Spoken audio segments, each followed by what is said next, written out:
Auto গাড়ি চলে যে কই থেকে আসলে? হ্যাঁ, কই থেকে আসলে? খিলগাঁও থেকে।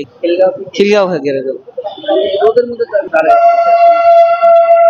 ভাড়া নাই, জিরাইতেছি। মেট্রো স্টেশন থেকে লোক নামলে নিমু যাত্রী। ভাড়া চাইছি একটা, কয় আর একটা কম কয়, এই জন্য যাইনি।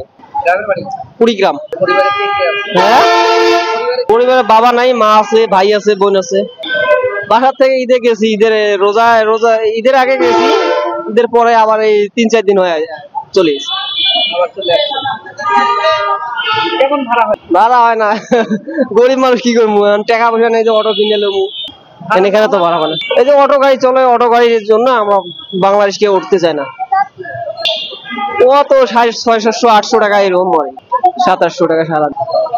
আবার গাড়ি জমা দিয়ে খাইয়া দেয় 400-500 টাকা, চলে না। এখন তো কাজ কম না, খুব কষ্ট হয়।